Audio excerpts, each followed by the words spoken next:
Assalamualaikum warahmatullahi wabarakatuh.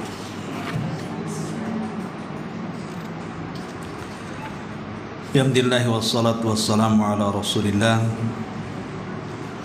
wa ala alihi wa sahbihi wa mawalah wa la hawla wa la quwwata illa billahi wa ba'du.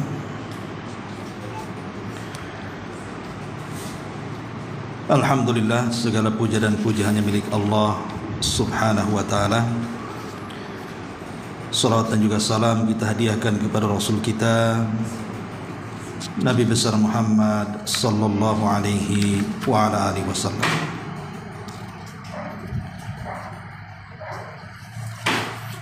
Kita lanjutkan kajian kita, masih membahas Siratul Mustafa alaihi salatu wassalam,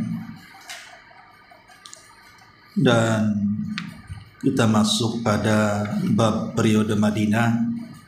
Kemarin kita sudah menjelaskan tentang izin dari Allah Subhanahu wa ta'ala untuk melakukan peperangan, dan itu disebutkan di dalam surah Al-Hajj 39, Udzina lilladzina yuqataluna bi annahum zulimu mutirna bi fadlillah wa innallaha ala nasrihim laqadir. Telah diizinkan berperang bagi orang-orang yang diperangi, karena sesungguhnya mereka di pihak yang dizalimi, dan sungguh Allah benar-benar maha kuasa menolong mereka. Dari ayat ini kita tahu bahwa peperangan dalam Islam itu ketika pertama kali diizinkan Allah Subhanahu wa ta'ala adalah karena Rasul dan para sahabat itu di pihak yang teraniaya atau di pihak yang dizalimi. Kemudian yang menyerang juga bukan Rasul sallallahu alaihi wasallam terlebih dahulu, tetapi orang-orang kafir Quraisy lah yang menyerang dulu. Jadi Nabi SAW di pihak yang bertahan. Di sini ada bantahan kepada orang-orang yang menuduh Islam bahwa Islam itu agama perang, sedikit-sedikit mengangkat senjata.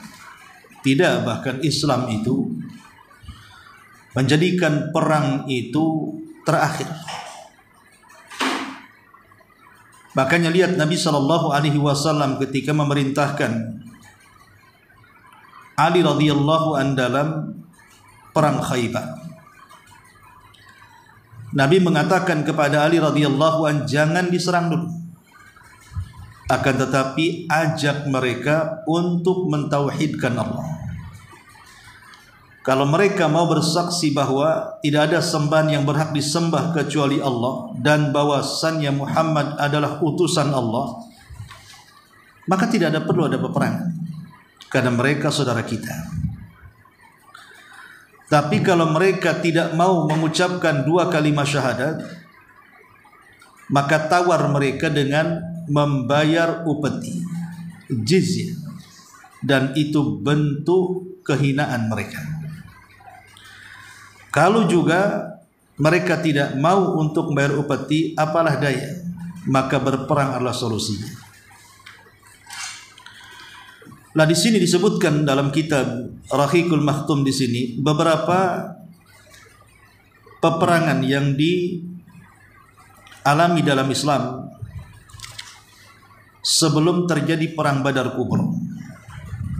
Karena inti peperangannya ada di perang Badar yang disebut dengan Badar Kubra. Baik, di sini ada beberapa batalion militer yang dipimpin dan dikirim Nabi sallallahu alaihi wasallam, atau dengan kata lain Nabi sallallahu alaihi wasallam mengutus sariyah. Jadi sariyah itu adalah pasukan khusus yang dikirim Nabi sallallahu alaihi wasallam untuk mendapatkan target penyerangan, tetapi Rasul tidak terlibat. Itu disebut sariyah. Karena tidak semua peperangan itu dipimpin Nabi. Banyak peperangan-peperangan yang tidak langsung dipimpin Nabi, tapi diserahkan kepada para sahabat Nabi Shallallahu Alaihi Wasallam. Tentu tujuannya adalah melatih mereka, melatih para sahabat supaya mempunyai jiwa kepemimpinan dalam peperangan, sehingga mereka menjadi mandiri dan tidak bergantung kepada Rasul. Baik, kita baca di sini.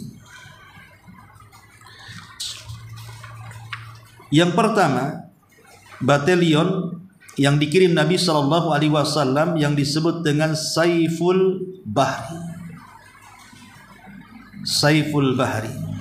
Bagus juga ibu kalau punya anak laki-laki kasih nama Saiful Bahri, nama peperangan. Bukan Saiful Jamil ya. Saiful Bahri. Jadi syariah yang pertama disebut Saiful Bahri. Dikirim pada bulan Ramadan tahun pertama hijrah Nabi Shallallahu Alaihi Wasallam atau bertepatan dengan 623 Masehi. Di sini Nabi Shallallahu Alaihi Wasallam menyerahkan komandannya kepada Hamzah bin Abdul Muttalib. Ini masalahnya syariah pertama. Pasukan pertama yang diutus Nabi Shallallahu Alaihi Wasallam langsung dipimpin oleh Hamzah. Dan ingat, Hamzah itu adalah Asadullah. Dia adalah singanya Allah Subhanahu wa Ta'ala. Sangat ditakuti dan sangat disegani, baik pihak lawan ataupun kawan. Itulah Hamzah bin Abdul Muttalib. Karena kita tahu bahwa Nabi Shallallahu Alaihi Wasallam itu kan paman-pamannya banyak, ada 10. Tetapi yang tersisa sampai kenabian Nabi Shallallahu Alaihi Wasallam itu cuma 4 saja. Pertama Abu Lahab, kemudian yang kedua Hamzah, kemudian yang ketiga Abu Talib. Yang di sana ada Abu Lahab, kemudian Abu Talib, kemudian Hamzah, dan di sana ada namanya Abbas. Ini paman-paman Rasul yang tersisa. Yang lainnya sudah meninggal. Maksudnya tersisa sampai Nabi SAW diutus menjadi Nabi dan Rasul. Tetapi qadarullah, memang Allah yang mentakdirkan semuanya. Walaupun 4 pamannya ini menyaksikan bagaimana diutusnya Nabi SAW dan berbagai macam mukjizat yang tampak di hadapan mereka, tapi yang Allah berikan hidayah cuma 2. Pertama Hamzah bin Abdul Muttalib, dan yang kedua Abbas ibn Abdul Muttalib. Adapun Abu Lahab justru menjadi penentang Nabi. Adapun Abu Talib, sekalipun dia banyak berjasa kepada dakwah Nabi SAW dan kepada kehidupan Rasul, karena memang dia yang merawatnya sedari kecil, tetapi karena pergaulan yang salah, akhirnya Abu Talib pun tidak mau masuk Islam. Jadi yang menjadikan dia menolak hidayah itu karena pergaulan. Makanya kenapa dalam Islam itu memilih pergaulan itu penting. Sampai-sampai Rasul mengatakan bahwa pergaulan itu bagian daripada agama. Maka lihat siapa yang Anda gauli. Kalau yang kita gauli orang jahat, maka jelas agama kita rusak. Kalau yang kita gauli itu orang baik, maka akan memperbaiki agama kita. Makanya saat detik wafatnya Abu Talib, dibisikkan oleh si Abu Jahal dalam telinganya, kemudian dikatakan, ya Abu Talib, atarghabu an millati Abdul Muttalib, apakah engkau akan benci dengan agama moyangmu Abdul Muttalib? Jangan kau ucapkan kalimat tauhid itu. Gara-gara ucapan Abu Jahal ini, maka Abu Talib terpengaruh. Makanya dia memilih kawan dibandingkan Nabi. Karena Abu Talib dengan Abu Jahal kan kawan. Dia memilih kawannya dibandingkan Nabi SAW, padahal dia sudah tahu bahwa Nabi itu adalah Nabi. Abu Talib sudah tahu kebenarannya, tapi dia lebih memilih kawan dan gengsinya. Lah karena ini peperangan pertama atau batalion pertama Saiful Bahar, makanya kemudian Nabi SAW menunjuk Hamzah. Hamzah Asadullah yang memang terbiasa dengan kekerasan, terbiasa dengan perang. Mereka terdiri pada 30 laki-laki dari kalangan muhajirin. Di sini kita lihat bagaimana peran muhajirin yang betul-betul mati-matian membela Islam dan Rasulnya. Padahal Hamzah ini bukan paman Nabi Shallallahu Alaihi Wasallam, yang masuk Islamnya saja itu karena kebetulan. Hamzah itu kan kebetulan saja masuk Islam, karena dia merasa bahwa Nabi Shallallahu Alaihi Wasallam dihina oleh paman-paman yang lain, oleh Abu Lahab, dengan selalu meletakkan kotoran di pintunya, dan itu aib bagi bangsa Arab. Kemudian Hamzah pun mendengar bahwa ponakannya, maksudnya Nabi SAW, dihinakan. Dia datang kepada Abu Jahal ya. Abu Jahal kemudian memukul Abu Jahal sejadi-jadinya dan mengatakan, apa yang kau perbuat terhadap ponakan? Maksudnya Nabi SAW, sesungguhnya aku berada di atas agamanya. Padahal dia belum masuk Islam, tapi dia ngomong begitu. Rupanya ucapan itu doa. Hati-hati dalam mengucap, karena bisa saja ucapan yang baik menjadi kenyataan dan ucapan yang kotor menjadi pembuktian. Jadi orang-orang muhajirin itu sudah tertempa luar biasa. Sejak dari Mekah mengikuti Nabi SAW sampai ke kota Madinah, mereka setia kepada Islam dan Nabi SAW. Dan Rasul tidak melibatkan Ansor di sini. Betul-betul melibatkan orang-orang muhajirin yang memang betul-betul loyal dari Mekah sampai hijrah ke kota Madinah. Lah, mereka memiliki misi mencegah kafilah Quraisy yang datang dari Syam. Di dalam kafilah itu ikut serta Abu Jahal yang membawa 300 laki-laki. Artinya tidak imbang secara jumlah, karena tentara kaum muslimin hanya 30 orang, sementara tentara orang kafir 300 orang. Mereka ini tiba di Saiful Bahri dari arah Is. Kemudian pihak bertemu dengan kedua belah pihak bertemu dan merapat untuk berperang. Namun Majdi bin Amr al-Juhani yang merupakan sekutu bagi kedua belah pihak menengahi keduanya sehingga dapat menghalangi peperangan di antara mereka. Hasilnya mereka tidak jadi perang. Lah, panji yang dipegang oleh Hamzah merupakan panji pertama yang diserahkan Rasul sallallahu alaihi wasallam, berwarna putih dan dibawa oleh Abu Marsad Kanaz bin Husain al-Ghanawi. Ini peperangan pertama, tapi tidak jadi. Ya, karena ditengahi. Nah, kebetulan Majd ibn Amir al-Juhani itu adalah kepala suku tempat pertemuan peperangan itu. Jadi makanya dia mengatakan, jangan berperang di tempat saya. Ini wilayah saya. Jangan berperang di sini. Ini wilayah saya. Lah, kebetulan memang Majd ibn Amr ini dia tengah-tengah, tidak pro Abu Jahal, tidak juga pro Hamzah. Makanya dengan alasan bahwa jadi dengan alasan seperti itu, makanya kemudian tidak jadi berperang dan saling mengalah. Ini yang pertama. Kemudian yang kedua, Sariyah atau batalion Raghib dikirim pada bulan Syawal tahun pertama Hijriah juga, bertepatan dengan bulan April 623 Masehi. Nabi SAW menyerahkan komandonya kepada Ubaidah bin Harith bin Muttalib dengan pasukan yang berjumlah 60 orang penunggang kuda dari kalangan muhajirin. Ubaidah bertemu dengan Abu Sufyan yang membawa sebanyak 200 orang di pedalaman Raghib. Kemudian kedua belah pihak sudah saling melesatkan anak panah, namun juga tidak terjadi peperangan. Dalam peristiwa ini, 2 orang dari pasukan Makkah bergabung dengan kaum muslimin. Keduanya adalah Miqdad bin Amr al-Bahrani dan Utbah bin Ghazwan al-Mazini.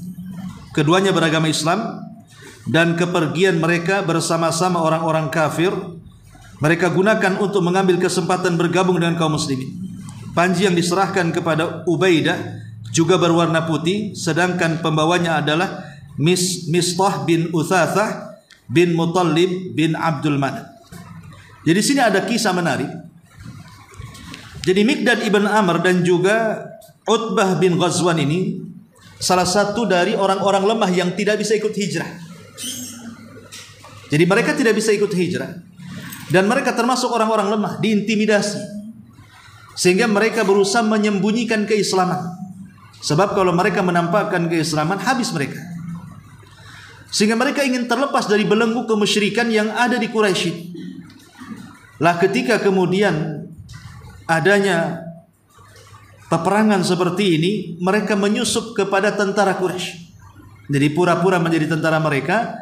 Ketika kemudian berhadap-hadapan dengan tentara kaum muslimin yang dipimpin oleh Ubaidah ibn Harith ini, maka mereka pun melarikan diri dari pasukan Quraisy, kemudian bergabung dengan pasukan kaum muslimin. Tetapi sekali lagi, Sariyah atau batalion Ragib ini tidak terjadi pertempuran, hanya main-mainan panas saja, dan tidak ada korban jiwa di sini, baik dari pihak kaum muslimin ataupun dari pihak kafir. Kemudian yang ketiga, batalion Kharrar, batalion Harrar ini dikirim pada bulan Dzulqa'dah, dan bulan Dzulqa'dah adalah bulan hurum. Bulan Dzulqa'dah itu kan bulan hurum, tidak boleh ada peperangan. Ya. Karena Allah Subhanahu wa taala sendiri yang mengatakan, "Fala tadlimu fihinna anfusakum." Jangan kalian berlaku zalim. Sebagian ahli tafsir mengatakan jangan kalian memulai peperangan. Makanya disebut Dzulqa'dah. Qa'dah itu artinya duduk. Jadi bulan menyuruh kita untuk duduk. Kenapa disebut bulan ini bulan memerintahkan kita untuk duduk? Maksudnya duduk, jangan ada yang mengangkat senjata.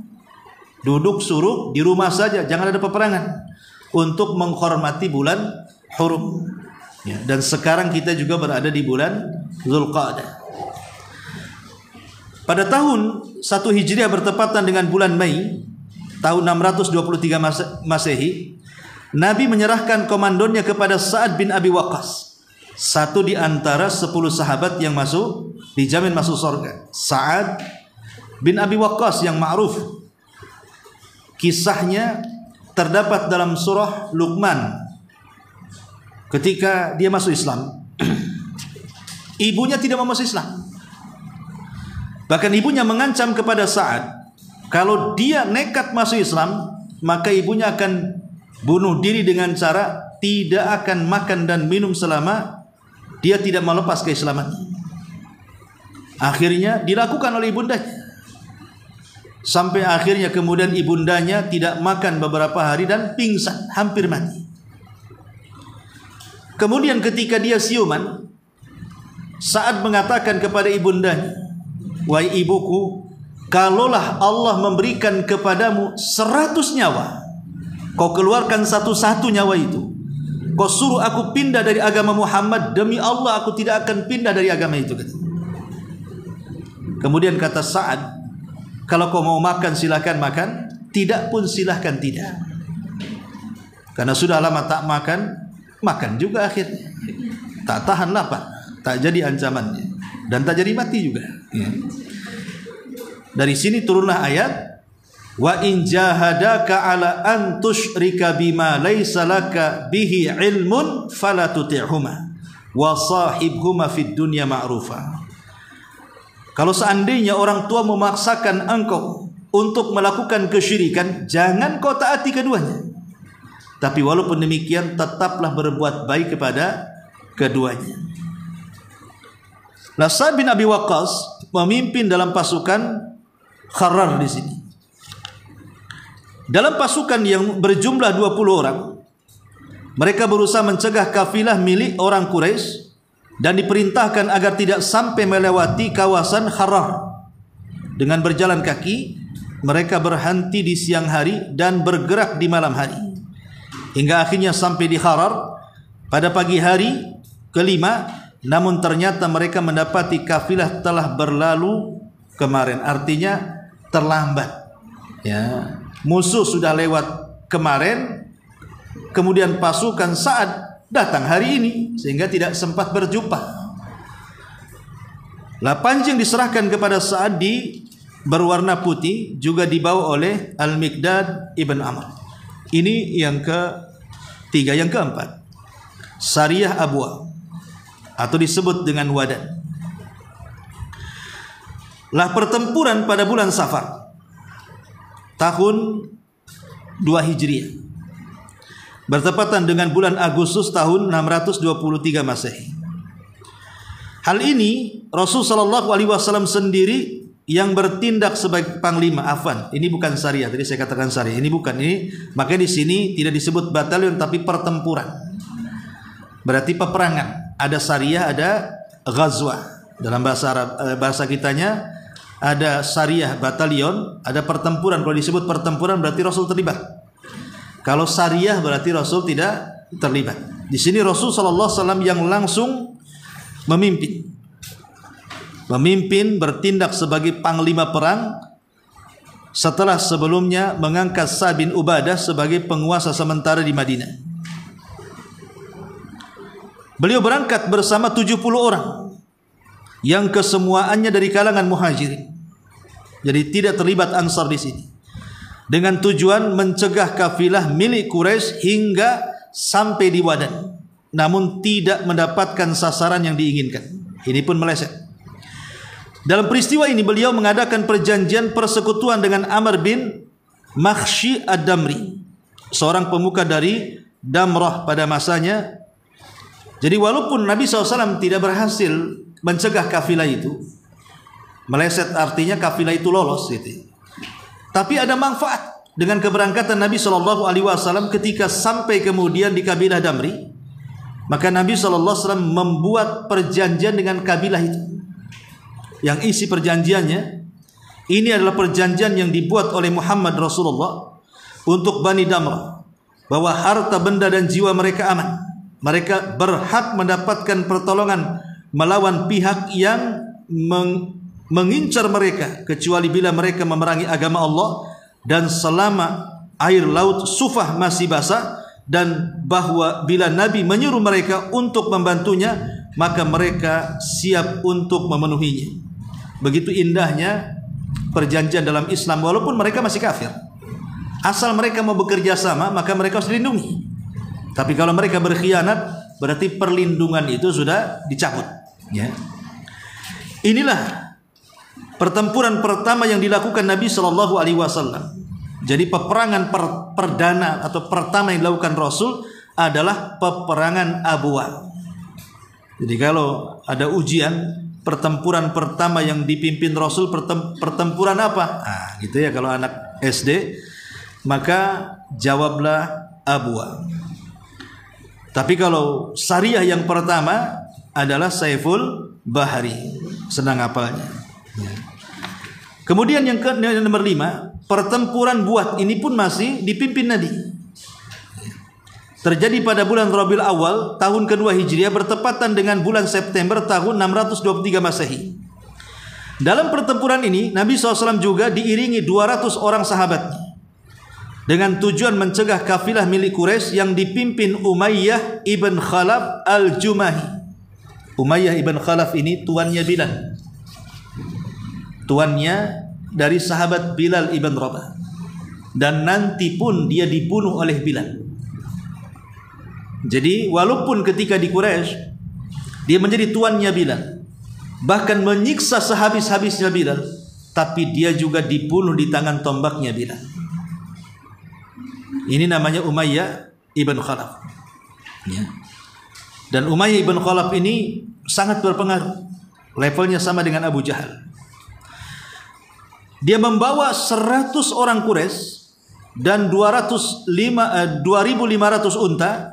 Mereka telah mencapai Buat dari arah Radwa, namun tidak mendapatkan sasaran yang diinginkan.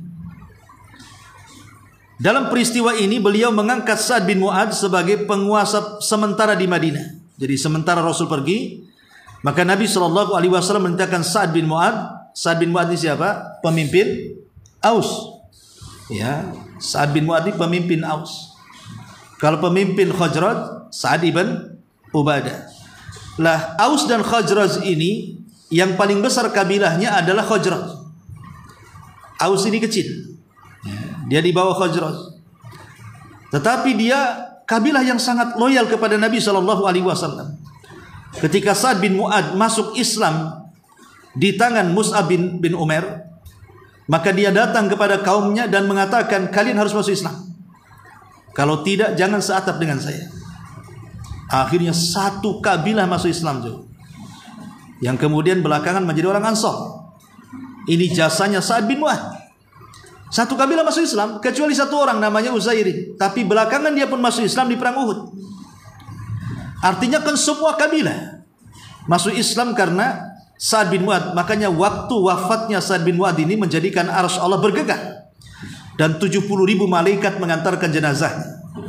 Tetapi ketika dia berada di liang lahat, Rasul mengatakan, kalau ada orang yang selamat dari himpitan kubur, maka Sa'adlah orangnya. Tapi Sa'ad pun tidak selamat, katanya. Kenapa? Karena himpitan kubur itu semua tidak akan ada yang selamat, baik dia mukmin atau kafir.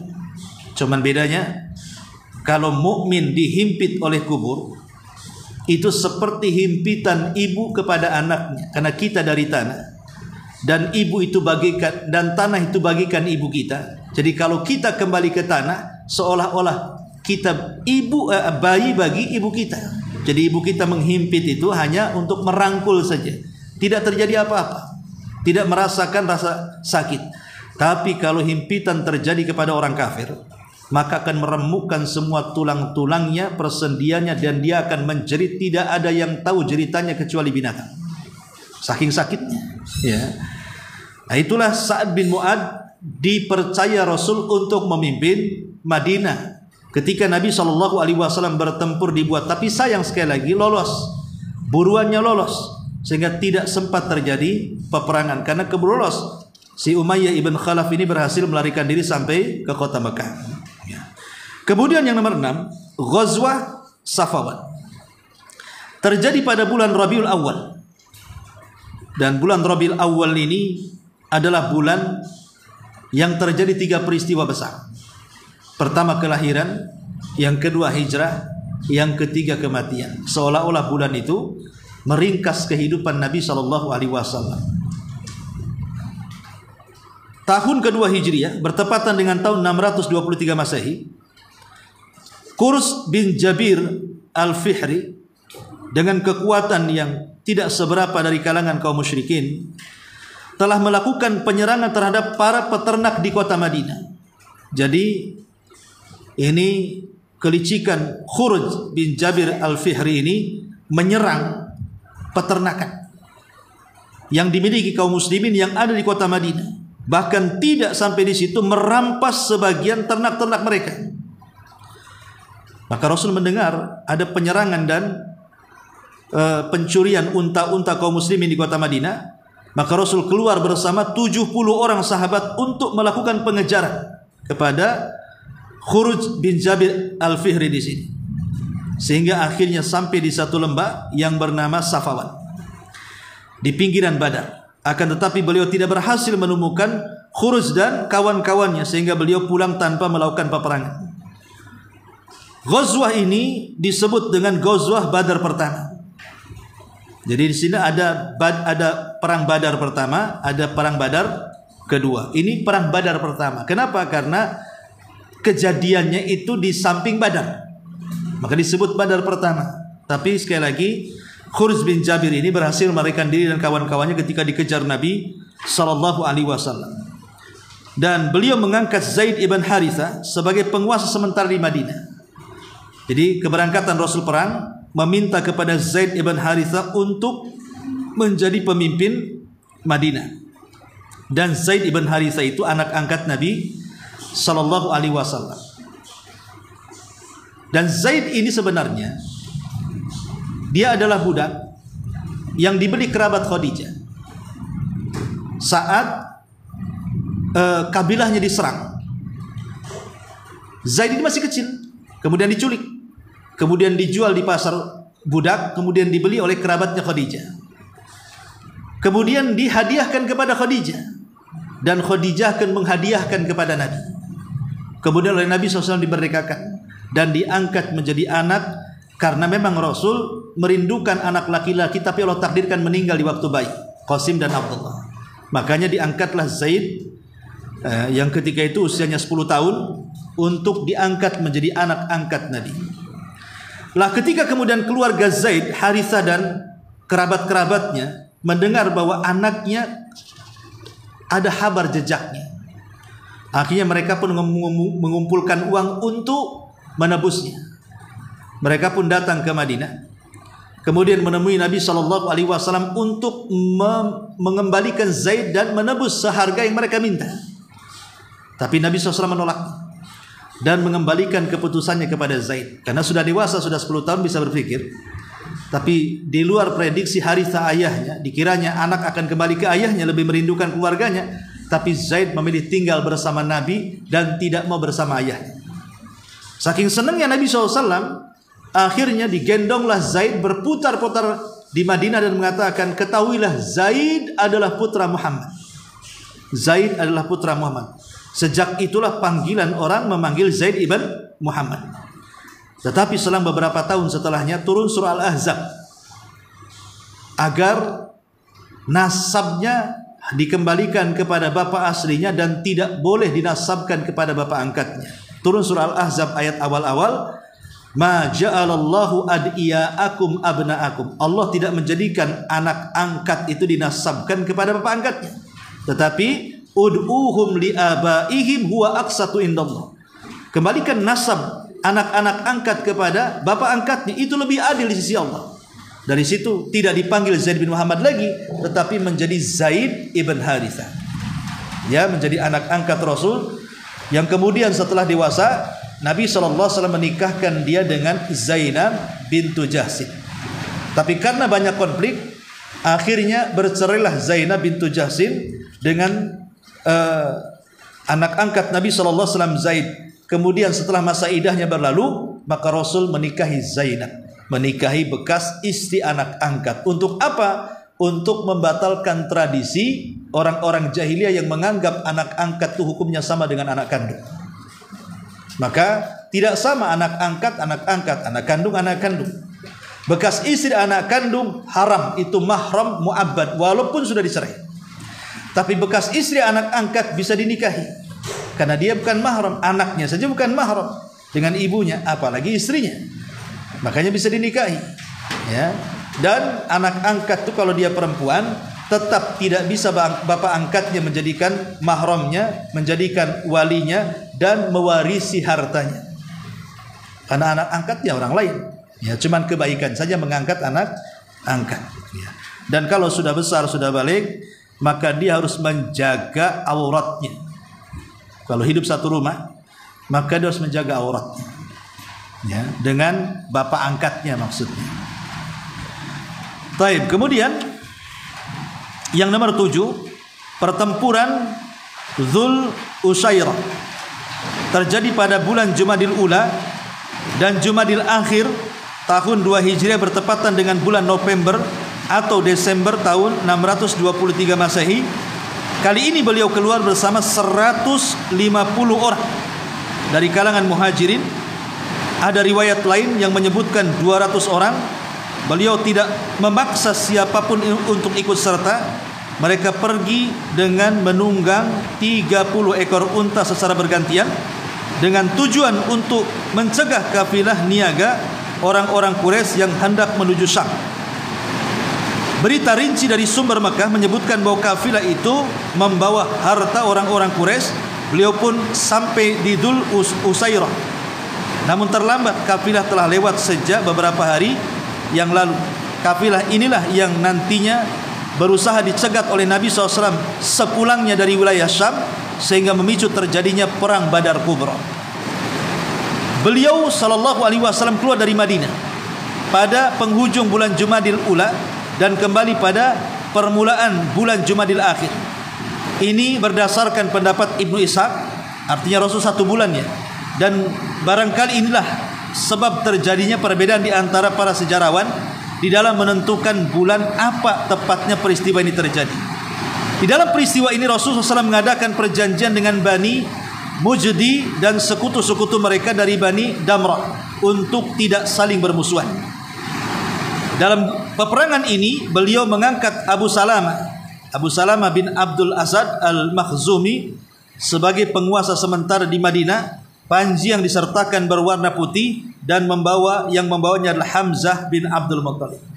Jadi peperangan ini adalah pemicu perang Badar.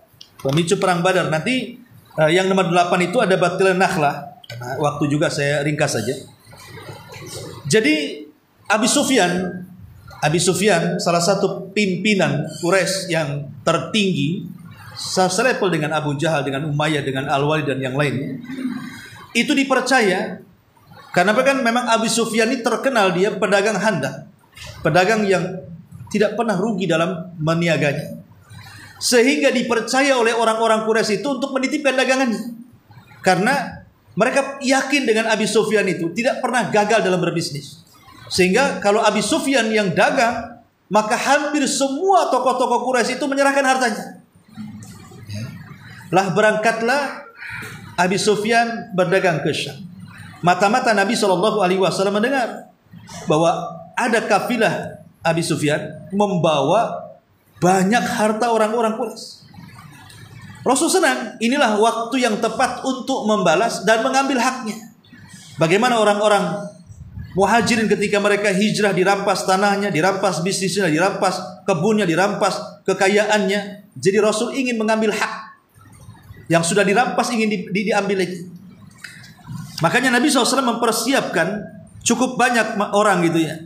Walaupun ketika itu Rasulullah SAW tidak mengajak orang-orang Ansar, hanya orang-orang Muhajirin, itu pun tidak dengan paksaan. Siapa yang mau ikut saja.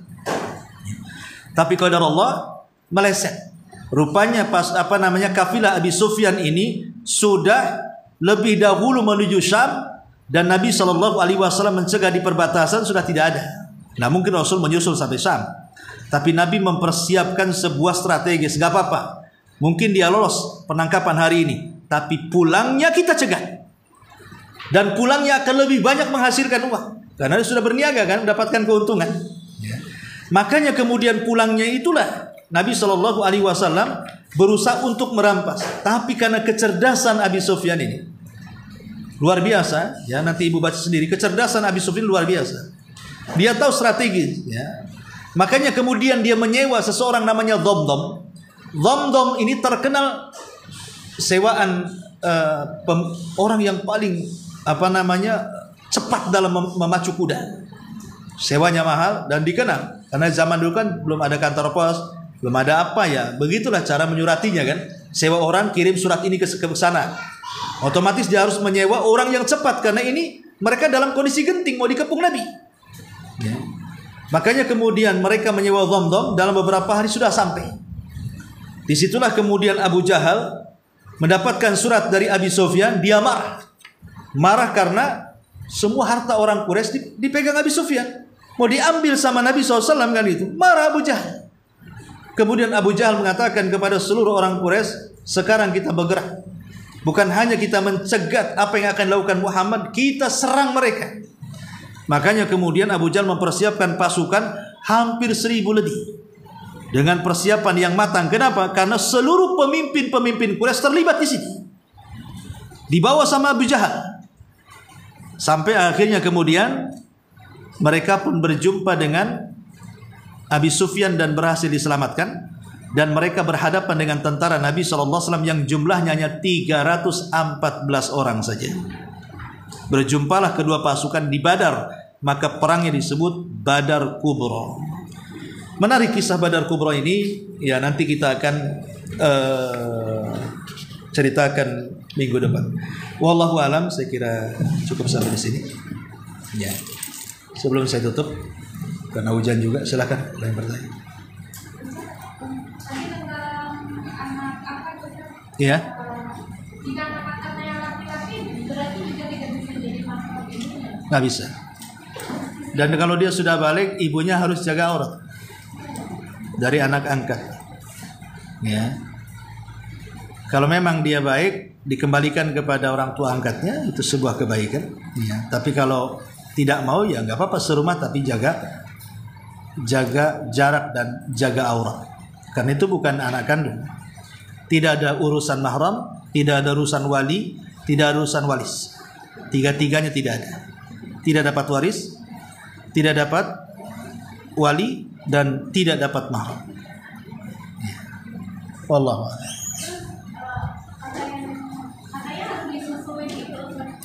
Ya, kalau seandainya kita ingin menjadikan anak angkat menjadi mahram, maka syaratnya dua.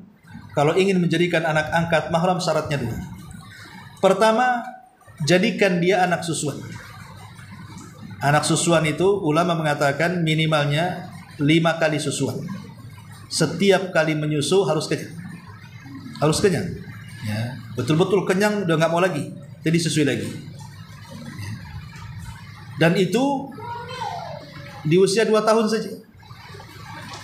Kemudian yang kedua, kalau ingin jadi mahram, nikahkan dengan keluarga yang ada mahram, maka dia akan jadi mahram. Makanya boleh kita nikahkan anak kandung kita dengan anak angkat kita, tidak ada masalah, akan jadi mahram kan, lebih dekat lagi. Ya. Adapun hadis yang diperbincangkan, yang diperselisihkan para ulama adalah hadis ketika dua sahabat Nabi SAW, suami istri, itu merawat anak angkat laki-laki, sehingga kemudian anak laki-laki ini membesar dan menjadi remaja. Risihlah istrinya ini, istri sahabat ini, karena dia mulai dewasa. Akhirnya kemudian mereka pun karena merasa risih datang kepada Rasul. Gimana caranya? Maka kata Rasul SAW, susui dia. Dengan cara apa? Ambil air susumu, letakkan di makanan, di roti gitu atau apa kan, sebanyak 5 kali. Ya. Maka itu sudah dianggap anak sepersusuan. Di sini menjadi polemik para ulama, apakah hadis ini khusus bagi sahabat ini? Khusus bagi sahabat ini karena ketahuan hukumnya kan sudah dewasa. Nah, sudah dewasa. Kalau memang sahabat ini tahu dari kecil disusui, otomatis disusui kan gitu ya. Tapi kan dia sudah dewasa baru ngasih tahu Nabi. Ya. Apakah kemudian ini khususnya bagi dia ataukah ini umum? Nah, ini yang jadi polemik para ulama. Ada yang mengatakan ini khusus bagi sahabat. Ada yang mengatakan umum boleh. Ya, anak angkat menjadi anak susuan dengan cara seperti itu karena sudah dewasa, tidak mungkin dia nete, ya, terpaksa diambil air susunya, dicampurkan di makanan, kemudian dimakan sampai kenyang sebanyak 5 kali. Riwayat 7 kali tapi dimasuk menjadi 5 kali. Wallahu a'lam. Peperangan yang sangat terkenal dalam sejarah, bahkan banyak faedah yang bisa kita petik dari peperangan ini. Perang ini disebut Badar Kubra atau disebut dengan Perang Badar. Peperangan ini disebutkan di dalam beberapa ayat dalam Al-Quranul Karim. Di antaranya surat yang ma'ruf yang sering kita baca, Idza jaa nasrullahi wal fath. Apabila datang nasrullah, kemenangan Allah, wal fath, dan juga pembebasan kota Mekah. Ulama tafsir mengatakan yang dimaksud nasrullah di sini adalah perang Badar. Kenapa kemudian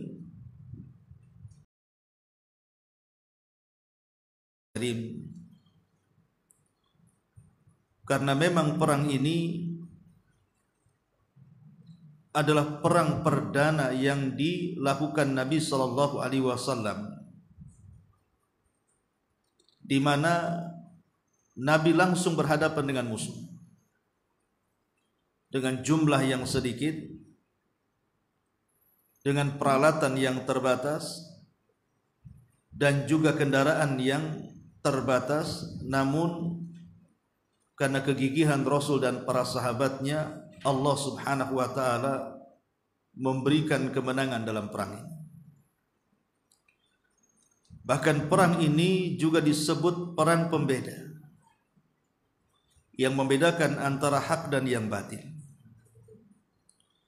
Karena setelah tragedi perang ini,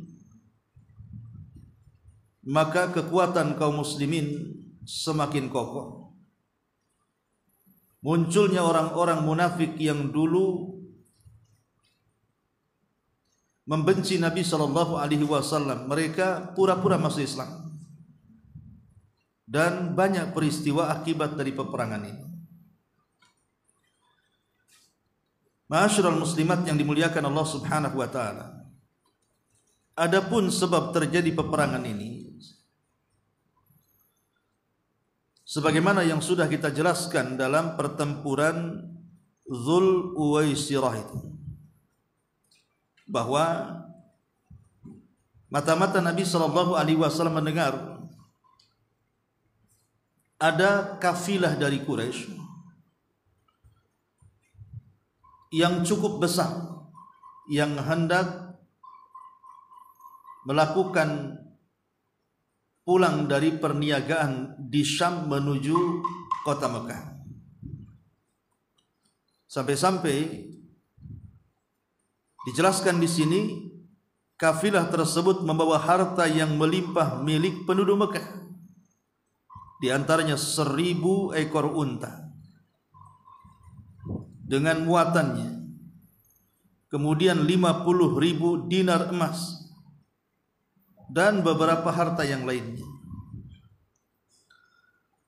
Jadi Nabi SAW mendengar bahwa ada kafilah dari Mekah yang pulang dari Syam setelah berniaga pulang ke Mekah. Maka Nabi SAW ingin mengambil haknya, sebagaimana dulu dia dan para sahabatnya saat hijrah dirampas hartanya oleh orang-orang kafir itu, maka dia akan mengambil haknya kembali dengan cara merampas kafilah yang datang dari Syam menuju Mekah yang dipimpin ketika itu oleh Abu Sufyan yang bersamanya.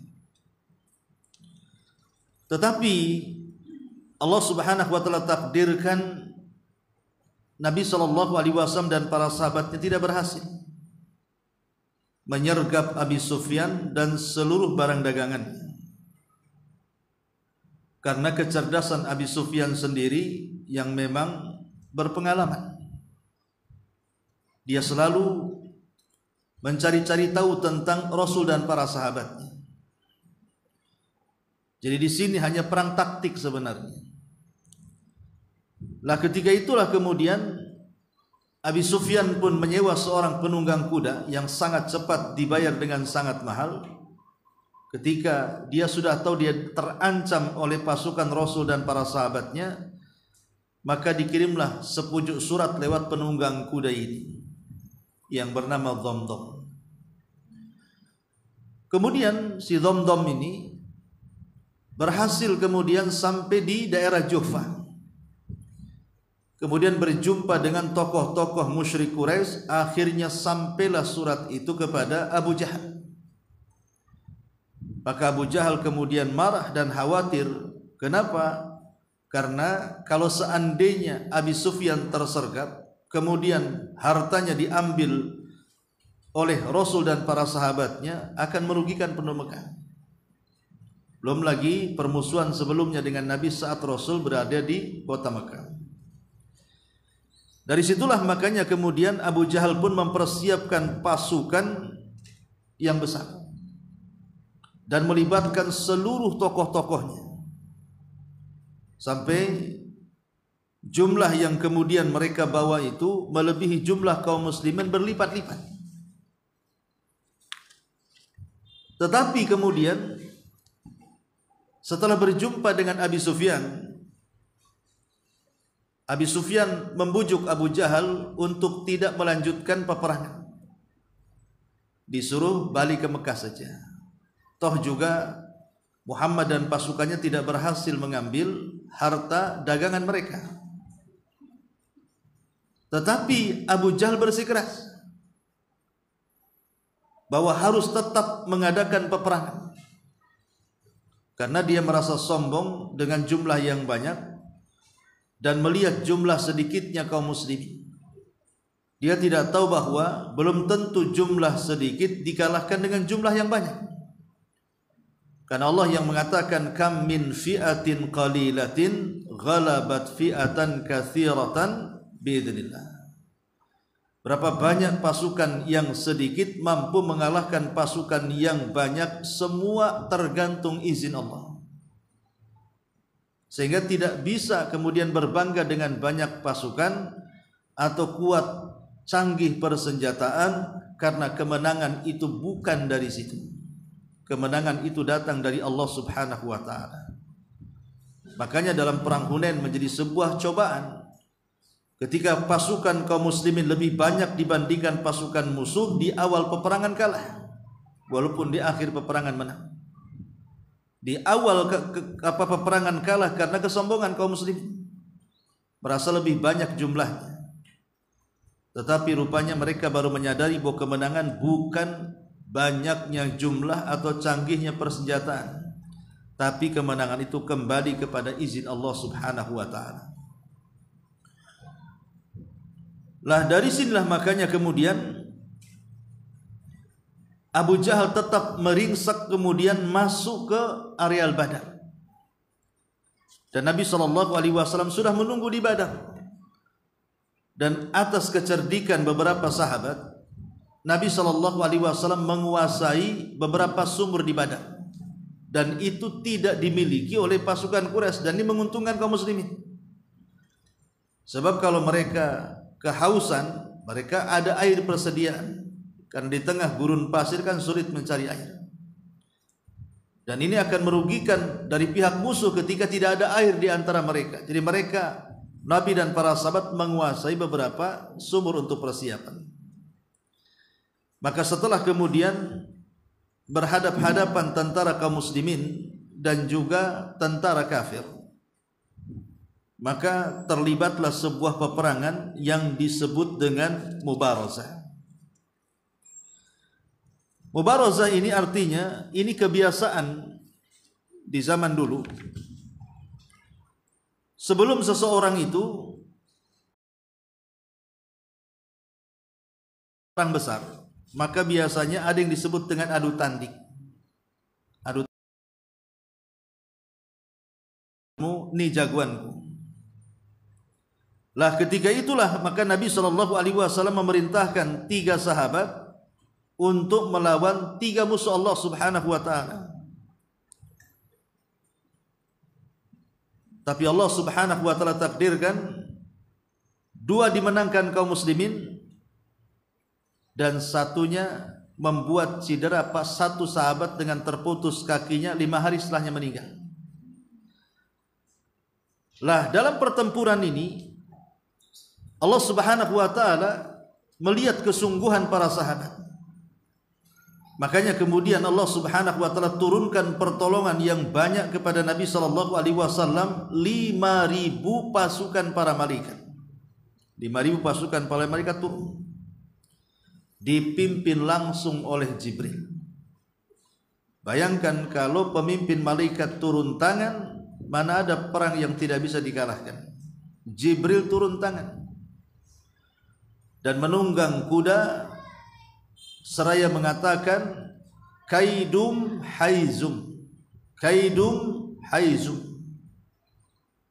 Jadi kudanya Jibril itu namanya haizum, kuda yang sangat putih, bergerak dengan 5.000 pasukan kaum muslimin sehingga membuat heran tentara musuh. Terkadang kepala melayang tidak tahu siapa yang menebas. Kemudian kaki tangan terputus dari badan, tidak tahu siapa yang menyerang. Mereka tidak sadar bahwa mereka sedang dibantai oleh para malaikat. Lah dalam peristiwa inilah banyak sekali yang gugur dari pihak musuh. Pihak musuh ini banyak yang gugur, yang menjadikan kerugian musuh itu adalah tokoh-tokohnya. Hampir semua tokoh-tokoh musyrik itu gugur di perang ini. Bahkan tokoh sentralnya Abu Jahal itu meninggal di perang ini dan dipermalukan oleh Allah Subhanahu wa taala karena yang dia seorang jenderal, harusnya yang membunuhnya jenderal, baru terhormat jenderal lawan jenderal. Ini yang membunuh anak-anak, namanya Mu'ad dan Mu'awwid, keduanya putra daripada Afra.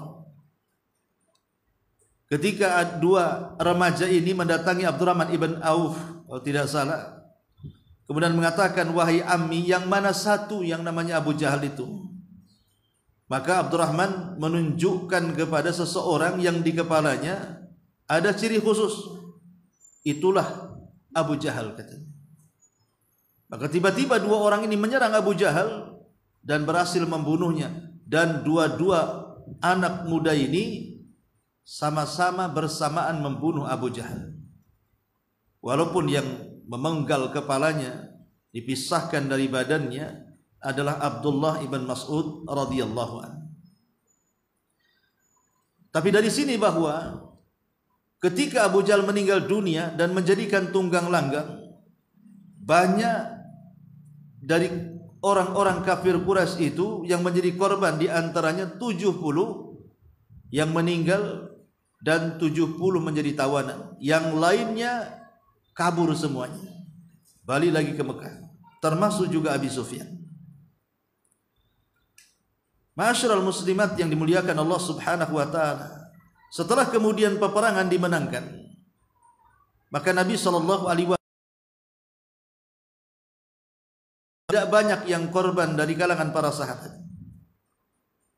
Dengan gabungan Muhajirin dan Ansar kemudian mendapatkan kemenangan dengan sangat gemilang, mereka pulang ke Madinah dan disambut oleh para sahabat dengan gembira.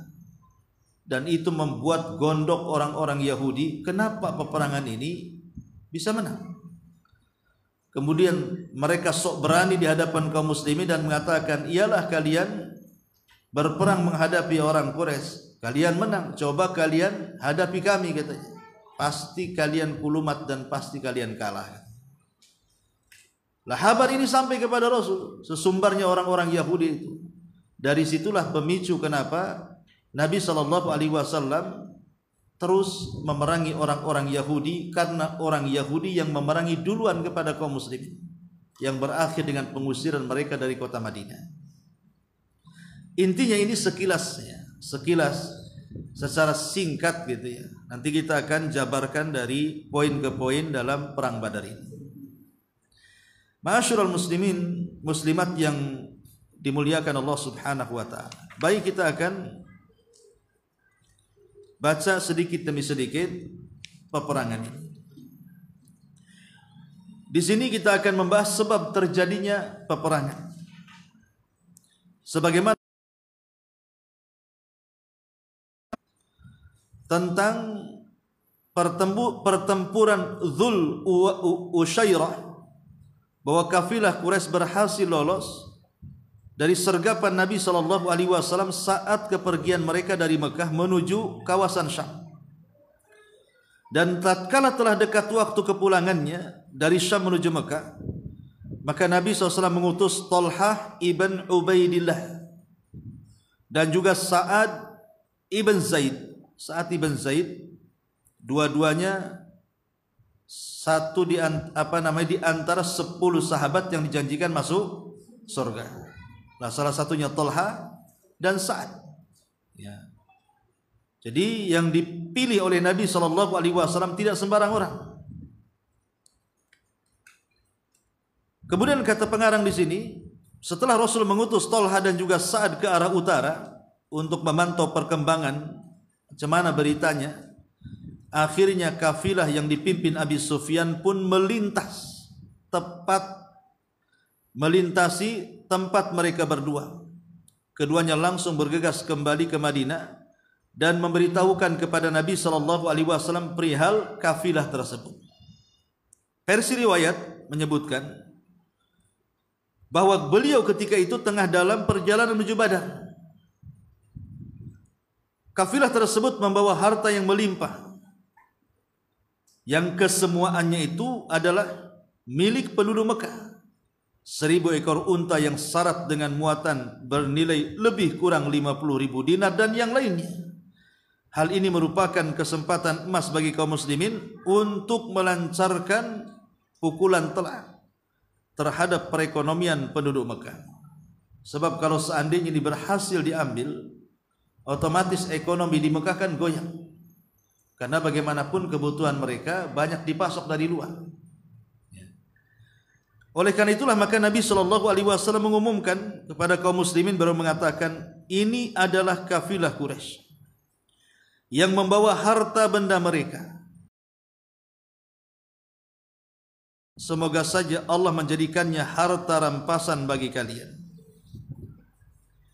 Nabi SAW diizinkan oleh Allah Subhanahu wa taala untuk mengambil harta rampasan atau ghanimah dalam bahasa Arab. Di zaman dulu ghanimah tidak boleh diambil. Di zaman Bani Israel itu kalau menang dalam peperangan kemudian mendapatkan harta rampasan perang, maka harta rampasan perang itu tidak boleh dimanfaatkan, dibuang begitu saja. Tetapi kemudian syariat Islam berubah, sehingga Nabi SAW mengatakan, wa uhillat li al-ghanaim, telah dihalalkan kepadaku harta rampasan perang yang tidak dihalalkan kepada umat sebelumku. Makanya Rasul mengatakan seperti itu. Ini adalah kafilah Quraisy yang membawa harta benda mereka, maka keluarlah, song-song ambil tuh harta itu, semoga Allah menjadikan harta rampasan bagi kalian. Kenapa Rasul menyuruh untuk merampas? Bukankah syarat Islam tidak boleh melarang merampok, mencuri, mengambil hak orang lain, ghasab dan yang semacamnya? Kenapa Rasul perintahkan untuk mengambil harta orang-orang Mekah? Sudah saya katakan dari awal, Rasul tidak mengambil. Rasul hanya mengambil yang merupakan hak milik dia dan milik para sahabatnya. Karena sewaktu para sahabat hijrah itu, banyak para sahabat yang kemudian dirampas ekonominya, diambil rumahnya, diambil tanahnya, diambil perhiasannya, hartanya, sehingga para sahabat yang hijrah itu hanya membawa pakaian di badan saja dan tidak membawa harta sama sekali. Termasuk kisah yang ma'ruf adalah beberapa para sahabat Nabi SAW yang pulang atau hijrah ke Madinah tanpa harta. Suhaib Ar-Rumi, ma'ruf kisah Suhaib Ar-Rumi. Suhaib Ar-Rumi ini memang bukan orang Arab, dia orang Romawi, tapi kemudian hijrah ke Mekah, meminta suaka di Mekah, kemudian menjadi pembisnis ulung dan kaya raya. Setelah mendengar Nabi SAW muncul, maka dia pun masuk Islam dan baik keislamannya. Sampai pada waktunya kemudian ketika para sahabat sudah sebagian mereka hijrah ke kota Madinah, Suhaib menyusul dengan membawa hartanya, tapi di tengah jalan dihadang oleh para pembesar Quraisy yang berakhir dengan apa? Merebut harta semuanya, dan dia disuruh pergi tanpa ada harta di badan. Tapi saat berjumpa dengan Nabi SAW, Nabi SAW memberikan kabar gembira kepada Suhaib Ar-Rumi dan mengatakan, Rabiha bai'u Abi Yahya, semoga Allah memberikan keberuntungan atas jual beli wahai Abu Yahya, kunyah daripada Suhaib. Engkau sudah berjual beli dengan baik dengan Allah. Biarkan harta itu diambil mereka, nanti Allah akan ganti. Itulah yang disebut dalam kaidah yang sering saya katakan, man taraka syai'an lillahi awwadallahu khairan minhu. Siapa yang meninggalkan sesuatu karena Allah, maka Allah akan ganti sesuatu itu yang lebih baik lagi. Ketika para sahabat meninggalkan harta mereka, semua karena Allah. Mereka ingin mempertahankan agamanya, sehingga kemudian mereka pulang ke kota Madinah dalam rangka hijrah mencari kehidupan baru. Allah ganti dengan kehidupan yang layak di Madinah. Allah limpahkan lagi kekayaannya sehingga mereka bisa tenang untuk beribadah kepada Allah Azza wa Jalla. Maka siapapun yang meninggalkan sesuatu,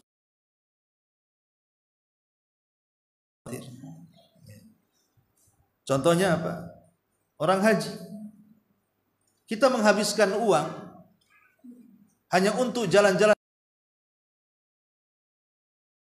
Ya memang kita menghabiskan uang begitu saja, tapi kita tinggalkan uang itu karena Allah. Dan Allah pasti akan ganti kalau kita yakin. Makanya Rasul mengatakan tabiul hajjata wal umrah fa innahuma yanfiyanil faqra. Ikutilah haji dan umrah karena kedua ibadah itu bisa menghilangkan kefakiran. Pasti diganti. Orang yang umrah, orang yang haji, nanti Allah ganti. Karena dia sudah meninggalkan sesuatu karena Allah. Allah akan ganti yang jauh lebih baik lagi. Lanjut, kemudian dalam hal ini beliau tidak memberikan perintah tegas kepada siapapun untuk ikut serta, akan tetapi menyerahkan pilihan kepada keinginan mutlak. Padahal kita tahu bahwa kalau Nabi memerintahkan perang, siapapun tidak boleh tidak ikut. Kalau Rasul sudah perintahkan perang, tidak boleh satu pun tidak ikut, kecuali ada uzur. Kecuali di perang Badar, karena ini perang perdana. Dan pemicu perang Badar sendiri adalah kepentingan orang-orang muhajirin, bukan ansar. Kan yang punya kepentingan orang muhajirin, ingin mengambil harta mereka yang ketika mereka hijrah diambil orang Quraisy. Jadi tidak ada kepentingan orang ansar di sini. Tapi sebagai bentuk jiwa korsa, kalau dalam tentara ini solidaritas gitu ya, sesama saudara seiman, maka mereka pun berusaha untuk menolong dengan jerih payah mereka, membantu orang-orang muhajirin untuk mengambilnya. Sehingga Nabi SAW karena kepentingannya untuk orang-orang muhajirin, bukan ansar. Sementara perintah perang perang Badar itu hanya untuk penyergapan kepada Abi Sufyan, makanya Rasulullah SAW tidak menekankan para sahabat semuanya untuk ikut. Jadi yang di ladang ya tetap di ladang, yang di kebun ya tetap di kebun, yang sedang safar ya tetap safar. Tidak ada penekanan di sini. Tapi pun walaupun demikian, siapapun yang suka rela menjadi tentara-tentara Badar, maka kelak mereka akan diberikan keistimewaan yang tidak diberikan kepada orang yang terlibat dalam perang Badar. Kenapa? Karena Allah Subhanahu wa taala mengatakan, "I'malu ma syi'tum faqad ghafarallahu lakum." Siapapun yang terlibat dalam perang Badar, silahkan lakukan sekehendakmu karena Allah sudah mengampuni dosa-dosa kalian. Contoh konkretnya adalah ketika terjadi mata-mata di tengah kaum muslimin, ketika Nabi SAW hendak menyerang Mekah. Kan di situ ada mata-mata yang hendak membocorkan penyerangan. Ingat, mata-mata dalam Islam itu dibunuh. Kalau dia membocorkan rahasia negara secara syariat Islam, mata-mata dibunuh. Dalam bahasa Arab disebut jasus. Lah ketika itu ada mata-mata, namanya Hatib ibn Abi Balta'ah. Hatib ibnu Abi Balta'ah. Tiba-tiba dia ngirim surat, kemudian mengutus seorang wanita, kemudian dibayar, dan disuruh surat itu sampai ke Mekah sebelum Rasul mengirim pasukan ke sana. Tapi Jibril datang memberitakan kepada Nabi SAW bahwa ada surat yang dibawa seorang wanita yang akan membocorkan penyerangan ini. Maka kemudian Rasul memerintahkan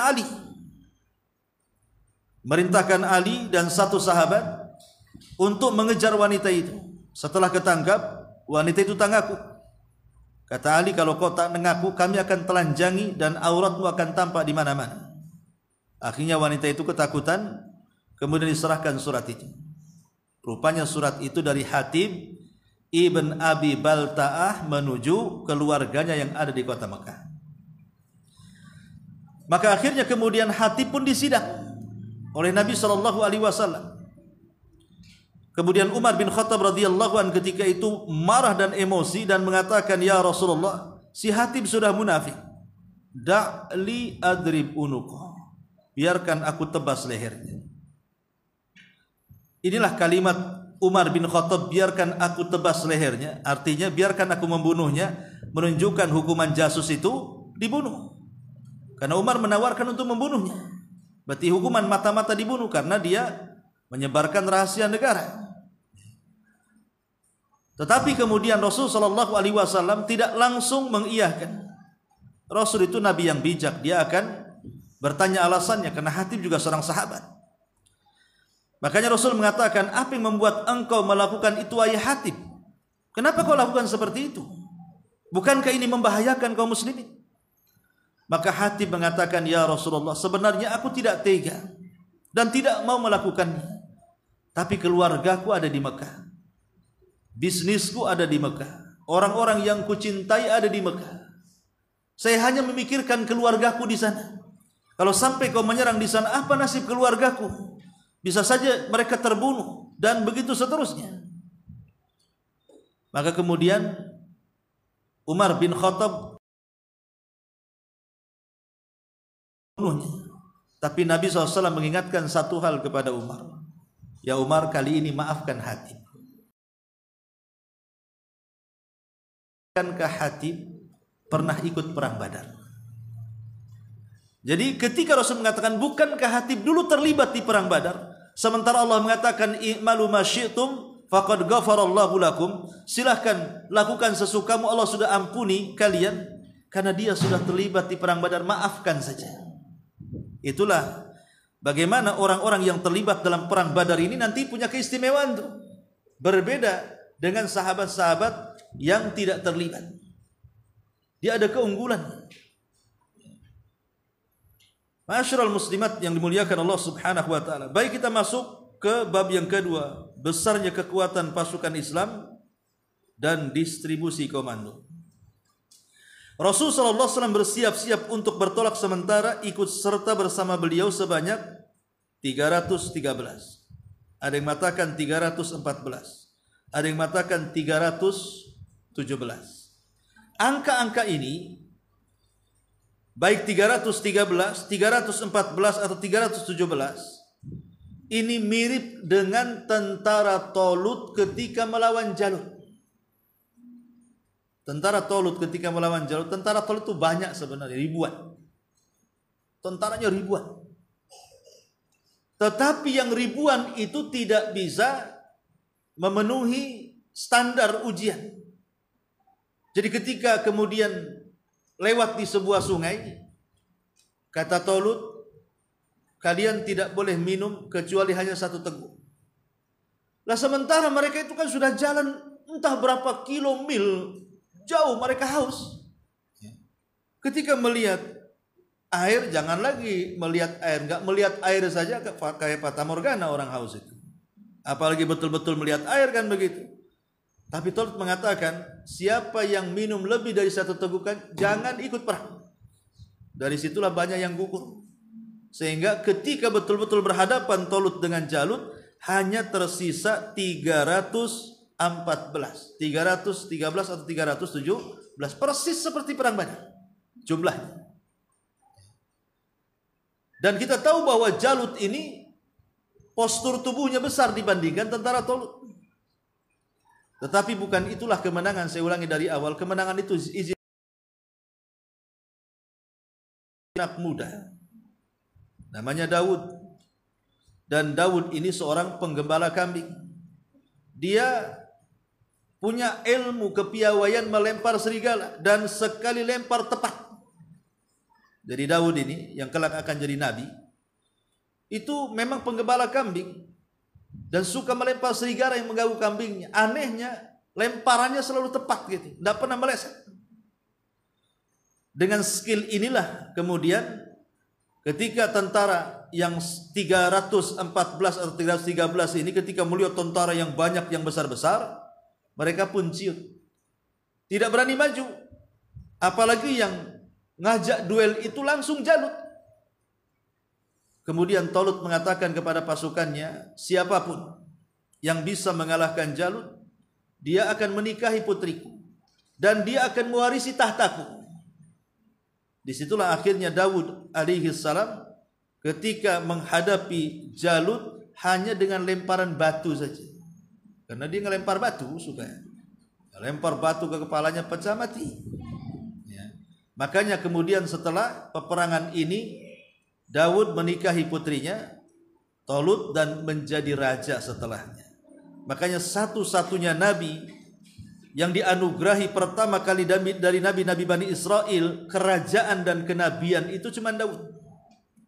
Itu yang perdana pertama, baru diwariskan ke Sulaiman. Dan selepas itu tidak ada lagi. Ya, jadi intinya bahwa angka ini disesuaikan dengan angka yang terjadi saat perang Tolut melawan Jalut. Kemudian pengarang merinci, riwayat yang lain menyebutkan 83 atau 86 dari kalangan muhajirin dan 61 dari suku Aus serta 170 dari suku Khazraj. Lihat, tentara di Badar itu kebanyakan Ansor, bukan muhajirin. Padahal yang punya kepentingan muhajirin, tapi yang banyak terlibat orang-orang Ansor. Bagaimana mereka mencintai saudaranya luar biasa. Orang-orang Ansor terhadap orang-orang muhajirin jiwa korsanya luar biasa untuk saling melindungi sesama mereka karena sama-sama memperjuangkan agama Allah Subhanahu wa taala. Mereka tidak menggalang kekuatan besar untuk keberangkatan ini dan juga tidak mengambil persiapan yang matang sehingga mereka tidak memiliki selain 1 atau 2 ekor kuda saja. Padahal dari Madinah ke Badar kan cukup jauh. Ya. Jalan kaki lelah juga. Ya. Jadi cuman bawa 2 ekor kuda. 1 kuda ditunggangi oleh Zubair ibn Awam dan satunya lagi oleh Al-Miqdad ibnul Aswad Al-Kindi. Zubair ibn Awam suami dari Asma bintu Abi Bakar. Kemudian melahirkan Abdullah ibn Zubair. Semasa bayi, karena Aisyah radhiyallahu anha adalah saudari daripada Asma, jadi Abdullah ini suka digendong. Karena biasanya kan anak laki-laki bayi lebih disukai dibandingkan anak perempuan. Apalagi comel gitu ya. Anak laki-laki kan suka digendong ke sana kemari ya. Sehingga orang-orang memanggil Aisyah itu sebagai Ummu Abdillah. Kunyahnya Aisyah Ummu Abdillah, padahal Abdullah bin Zubair bukan anak dia, anak saudarinya Asma. Ya. Tapi karena suka digendong-gendong Aisyah, maka disematkanlah kemudian kunyah Aisyah dengan sebutan Ummu Abdillah. Ummu Abdillah. Ya kunyah seperti ini punya anak tidak. Buktinya Aisyah tidak punya anak boleh juga disebut kunyah. Bahkan di zaman Rasul ada anak kecil belum balik namanya Abu Umair. Pakai Abu juga kan. Bukan kalau sudah ikut sunnah baru diganti nama jadi abu-abu gitu enggak, atau umum-umum enggak ya. Ini sunnah ya, memang sunnah seperti itu. Dipanggil dengan nama anaknya. Lah, kemudian Al-Miqdad ibn Aswad Al-Kindi, sahabat ini sangat dicintai orang Syiah. Padahal dia juga sahabat ahli sunnah. Kita mencintai semua sahabat, tapi orang-orang Syiah ini entah kenapa dia suka dengan Al-Miqdad ibn Aswad ini. Dan mereka mengatakan setelah meninggalnya Rasul, semua murtad. Abu Bakar murtad, Umar murtad, semua murtad kecuali 7 atau 8 sahabat. Salah satunya Al-Miqdad ibn Aswad ini. Kemudian kata pengarang, mereka juga hanya memiliki 70 ekor unta. Kenapa bawa unta? Ya untuk memikul barang-barang, perbekalan, beras, nasi, jagung, rawon, semua di situ ya. Artinya untuk perbekalan, kalau enggak kan nggak mungkin dibawa sendiri. Dan itu juga menghemat tenaga masalahnya. Apalagi unta ini binatang aneh. Binatang yang bisa berjalan di mana saja dan bertahan di mana saja, terutama di gurun-gurun pasir. Kemudian kata pengarang, masing-masing unta ditunggangi oleh 2 hingga 3 orang secara bergantian. Sementara Rasulullah SAW berdiri beserta Ali dan Marsad bin Abi Marsad al-Ghanawi. Jadi Nabi SAW dia bersama 3 orang, dia sendiri, Ali, Marsad bin Abi Marsad, saling gantian tunggangan. Kalau Rasul di atas nampak Ali capek, Rasul turun, Ali naik gitu ya. Nanti nampak Marsad ini lelah, Ali turun, Marsad naik gitu. Dan ini bentuk apa? Tawadhu'nya Nabi. Tawadhu'nya Nabi seperti itu. Ketika Rasul sallallahu alaihi wasallam melihat Ali dan Marsad ini sangat kelelahan, maka Nabi SAW mendahulukan mereka untuk di atas unta. Kemudian karena mereka segan dengan Nabi SAW, masa dia suruh jalan kaki? Harusnya kan Rasul yang di atas gitu kan. Rasul mengatakan, kalian tidak lebih kuat dari aku. Kata Rasul, kalian tidak lebih kuat dari aku, sudah naik saja. Dan itu salah satu mukjizat Rasul. Bahkan ada sebagian riwayat walaupun dilemahkan, Rasul seorang Nabi itu dilebihkan memiliki 40 kekuatan laki-laki kekar. Jadi satu orang setara dengan 40 laki-laki. Kemudian di sini kali ini Nabi SAW mengangkat Ibnu Ummi Maktum sebagai penguasa sementara di Madinah, sekaligus sebagai imam salat. Namun tatkala sampai di Ar-Rauha, beliau memulangkan Abu Lubabah bin Abdul Mundhir dan mengangkatnya sebagai penguasa sementara Al-Madinah menggantikan Ibnu Ummi Maktum. Ibnu Ummi Maktum adalah orang buta. Dia orang yang punya kebutuhan khusus, orang buta. Tetapi tidak menghalangi mendapatkan kemuliaan dalam Islam, karena sehat ataupun cacat di mata Islam itu sama. Bukan berarti orang sehat lebih utama, orang cacat tidak utama, terhina, tidak. Islam tidak memandang fisik. Makanya Rasul mengatakan, innallaha la yanzuru ila suwarikum. Allah tidak memandang rupa kalian atau fisik kalian. Terkadang orang yang cacat lebih mulia di hadapan Allah dibandingkan orang yang sehat, ataupun sebaliknya. Lalu barometer kemuliaan itu ada pada apa? Maka Rasul menjelaskan, innallaha la yanzuru ila suwarikum wala ila amwalikum walakin yanzuru ila qulubikum wa a'malikum. Allah tidak memandang rupamu, Allah tidak memandang hartamu, yang Allah pandang hati dan amalmu. Selama orang-orang cacat itu mereka beramal saleh, maka mereka bisa lebih mulia dibandingkan orang sehat. Lah Abdullah ibn Ummi Maktum itu tidak menghalangi kecacatan dia untuk menjadi orang mulia. Bahkan Ibnu Ummi Maktum ini ada kisah tersendiri dengan Nabi.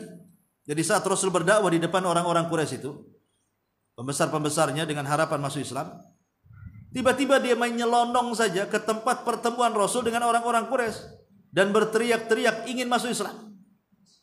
Sementara pembesar-pembesar Quraisy itu mereka merendahkan orang-orang ke sini, sehingga menjadikan Nabi Shallallahu Alaihi Wasallam juga ikut terpengaruh, sehingga dia pun berpaling dan berbuka masa. Dari sinilah turun ayat menegur Nabi SAW, abasa wa tawalla an ja'ahul a'ma. Dia telah bermuka masam dan berpaling ketika datang orang buta kepadanya. Apa salahnya orang buta seolah-olah seperti itu? Dia jelas mau masuk Islam, kok tolak. Sementara mereka yang tidak jelas masuk Islam, asik kok tongkrongi gitu.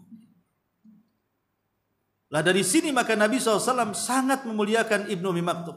Apabila dia datang ke rumahnya, maka Rasul berdiri dan menyambutnya dan mengatakan, marhaban billadzi atabani rabbi. Selamat datang wahai orang yang karenamu aku dihukum Allah, kata. Karena diturunkan abasa. Ini bukan kalimat celah, tidak. Ini kalimat pujian. Gara-gara kamu aku ditegur Allah, kan gitu.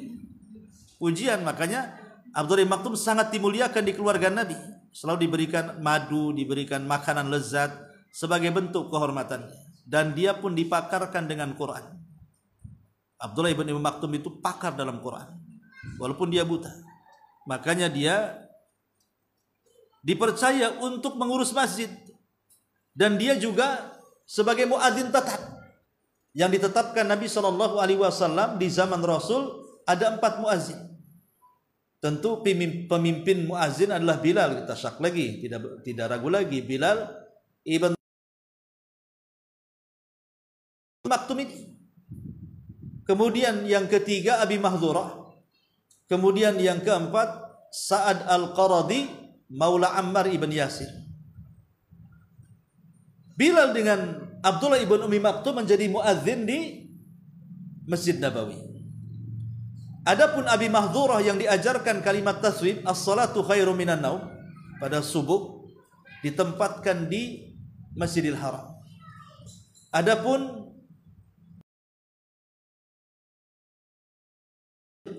maka dia menjadi muadzin di masjid pertama yang dibangun Rasul, di Masjid Kubah. Jadi semua muadzin Rasul itu ada 4. Lah salah satunya Ibnu Ummi Maktum.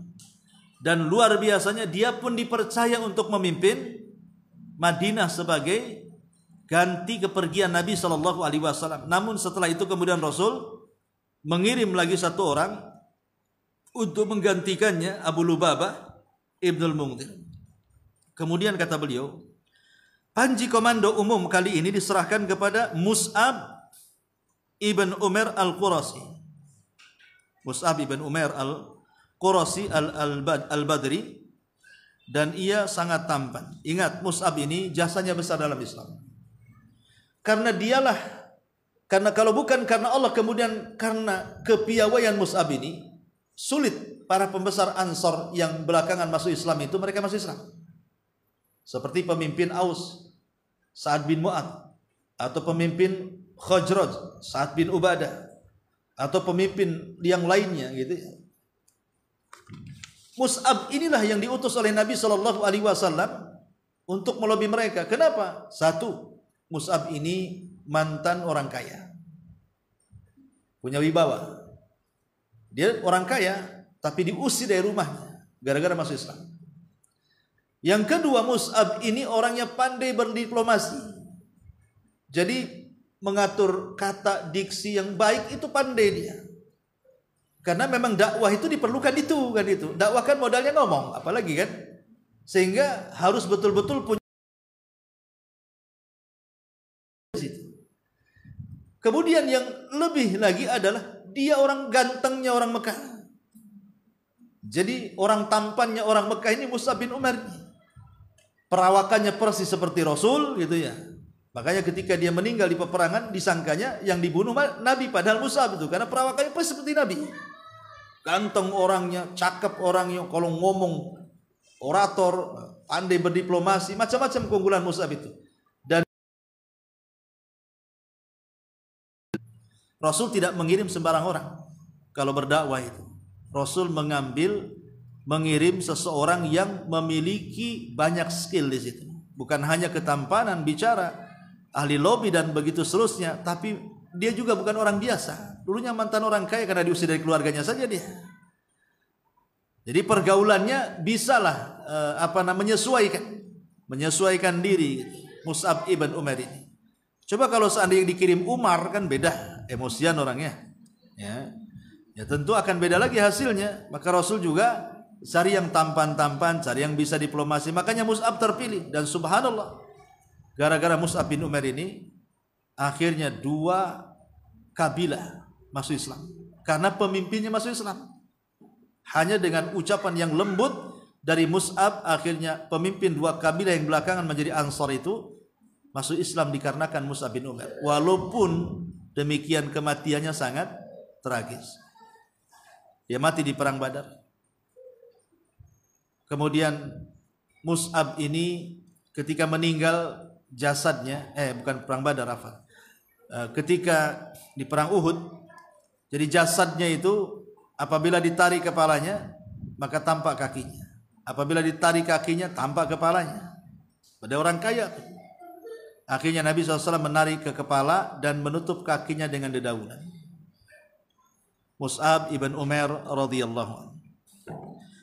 Selanjutnya kata beliau, pasukan menjadi 2 batalion.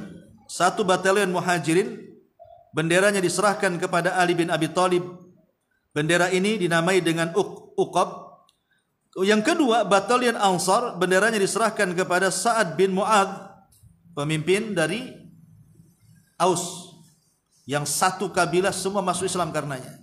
Makanya saat kematiannya Sa'ad ini, aras Allah bergoncang, 70.000 malaikat mengantarkan jenazahnya, dan Nabi SAW sangat sedih dengan kepergiannya. Itulah Sa'ad bin Mu'adz. Kemudian kata beliau, untuk sayap kanan pasukan, beliau mempercayakan komandonya kepada Az-Zubair ibn Awam. Sedangkan sayap kiri percaya kepada Al-Miqdad ibn Amr. Hanya kedua orang ini saja yang mengendarai kuda di pasukan kaum muslimin. Ini sebagaimana telah disinggung di muka. Adapun pasukan garis belakang diserahkan kepada Qais ibn Abi Sahsah. Sedangkan komando umum tetap dipegang oleh beliau selaku panglima tertinggi dalam pasukan, maksudnya oleh Nabi sallallahu alaihi wasallam sebagai pemimpin tertinggi dalam peperangan, karena perang ini langsung dipimpin Nabi. Baik, kemudian pasukan Islam bergerak menuju Badar. Nabi bergerak bersama pasukannya, tidak memiliki persiapan. Lalu keluar dari arah celah Madinah dan berlalu melewati jalan utama yang mengarah ke Mekah hingga akhirnya sampai ke sumur Ar-Rauha. Dan tatkala berangkat dari sana, beliau memposisikan jalan menuju Mekah di sebelah kirinya dan berbelok ke arah sebelah kanan yang menuju An-Naziyah. Maksudnya langsung tujuan Badar. Lalu beliau menelusuri pinggirannya hingga memotong jalan sepanjang lembah yang diberi nama Ruhkan. Lembah ini terletak antara An-Naziyah dan jalan sempit dari kawasan Safra, kemudian melewati jalan sempit tersebut, dan karena beliau mengutus Basbas bin Amr al-Juhani dan Adi bin Abi Az-Zagba al-Juhani untuk ke Badar sebagai mata-mata Quraisy, orang-orang mata-mata untuk mengawasi orang-orang Quraisy ini. Wallahu alam, saya kira cukup sampai di sini. Ini saya ada panggilan call pula. Insyaallah kita lanjutkan minggu depan. Subhanakallahumma bihamdika asyhadu an la ilaha illa anta astaghfiruka